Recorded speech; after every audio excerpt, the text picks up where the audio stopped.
Hey there, friends. My name's Josh, or Carpo.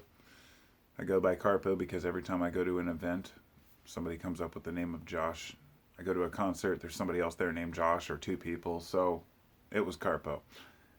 I wanted to talk for a moment about.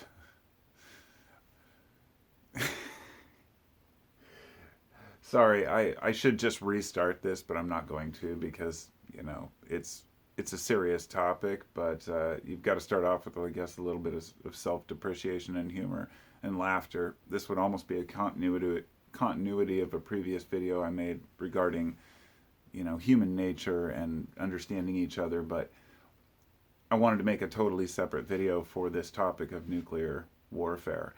It's something that really I think people don't take seriously enough, but I understand why, and I want to go over that and a little bit about the history. You know, I don't know if humans are capable of not abusing the things that we discovered. Every type of medicine has been turned into germ warfare. Various types of gas have been used, or psychedelics have been tried to be used against the public in MK Ultra, things like that. We have always tried to weaponize what we discover. If nuclear power had been something that we took seriously from the beginning and used it just for that, we could have built reactors that can withstand meltdown, and today the world could be powered by nuclear reactors that are relatively clean burning and have very little waste.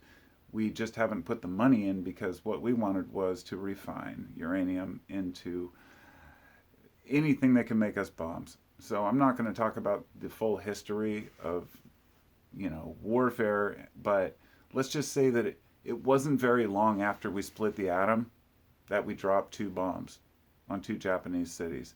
During a huge worldwide conflict, we used them as a testing ground for our new weapons to see how society would react, to see what the real damage done could be over a city. And we did it twice. Now, to this day, thousands, probably tens of thousands of nuclear weapons have been tested. There was a treaty to test underground, so now all the tests are underground. There are some people that are pushing to say we need to do above ground nuclear tests again to show the public just how fucking dangerous these things are. Many of you have seen the Tsar Bomba, which is the biggest Russian nuke ever detonated, and if you haven't, I highly recommend you go watch Tsar, as in Tsar, Bomba, like bomb with an A at the end. It is absolutely stunning. It was, I don't even know how many megatons. I don't know, I 100, I don't know. And it doesn't matter because it doesn't really give you the full breadth and understanding of how impactful a nuclear weapon like that could be, how bad it could devastate the entirety of society. And this is why during the, quote, Cold War, we agreed that mutually assured destruction, or MAD, was something that we were always hearing about in the 80s.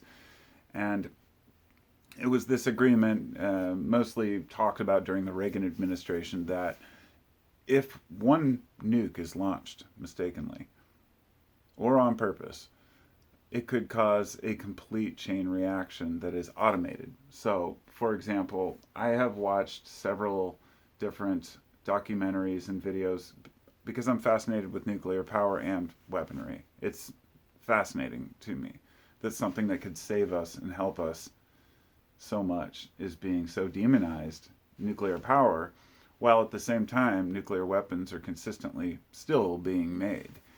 And even smaller, what they call, quote, tactical nukes or localized nukes.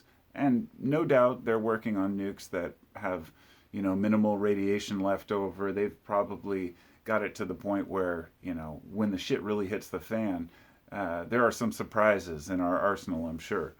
But that doesn't even, consider the arsenal we know we have. Between the US and Russia, I believe we have over 5,000 nukes each. 5,000 nuclear bombs. Now, I don't want to get into the technical aspects because I don't have the data here. I'm just speaking from memory, but for example, the Trident missiles that they use in the submarines, which submarines are constantly running. They're nuclear submarines. They're always underwater, and they're constantly there to protect us in case of a first strike attack where we didn't have the tactical ability, which is unlikely because we have so much radar. But let's just say theoretically the shit hit the fan and there was nothing they could do from the shore. Within 15 minutes, they could have Russia in a firestorm from these Trident missiles. These submarines travel with, I think, like 12. Is it 12? Or maybe 20. I don't remember. It doesn't matter. Let's just say 12. Take it to the minimum.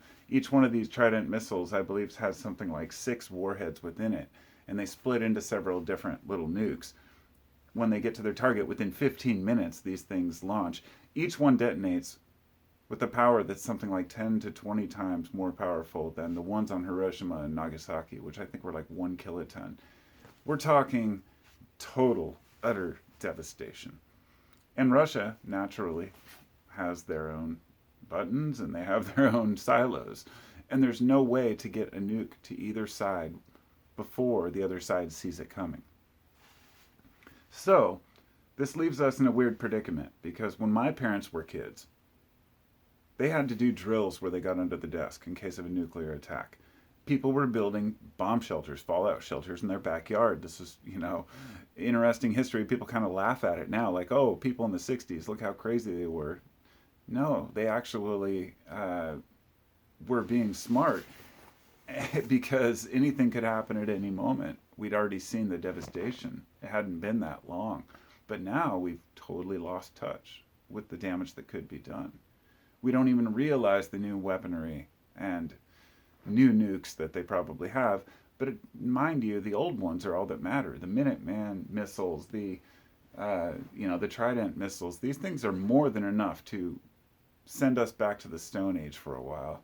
And the unfortunate truth is that most of these silos are in those peaceful, quiet, middle America, middle U.S. rather, like Montana and Dakota and areas like that, where those are the first targets for attack because they have the missile silos.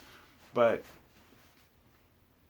if anyone screws up, if anyone does something nefarious, it's over. And it could happen tomorrow. I believe that, and I know a lot of people don't really buy into the whole, nuclear clock. There are a group of nuclear experts who each year they decide where the nuclear clock should be. There have been times when in the 90s, or I think when it was set back to 10 minutes from midnight. And there's a song called 2 Minutes to Midnight from Iron Maiden. But now in the modern day, I believe it's something at like a minute and a half. I don't recall, but it's the closest it's ever been. Yet, on the same coin, even though all the experts are sounding the alarm and saying this could be dangerous, people aren't taking it seriously because in their minds, there's 2 reasons I think because why people feel this way. Number one, they just don't want to deal with it because it's something that we already have enough problems. Society has its own issues. We're so divided in this nation we can't even come together on certain interests like fighting against these kinds of things. There's nothing we can do at this point because our government can't just abandon nuclear weapons. The rest of the world has them. It is what it is. It's out of the box. But we could work on better relations with countries, so this isn't an issue because it's the people that suffer. It's always the people that suffer. There are plenty of underground shelters for all the military and all the personnel, but for the rest of us, if anything happens, we're fucked. I live on the West Coast. Portland is probably one of the targets for at least Korea, but you would think, well, the U.S. could shoot these things down, but they can't. Hypersonic missiles that they have from both China and Russia both have revealed they have hypersonic missiles which can evade all of our defenses. And surprise, surprise, the U.S. government doesn't have them. And we spend so much money on bullshit in other countries, we're not putting any money into defending our own. It seems like people have been hoodwinked into thinking that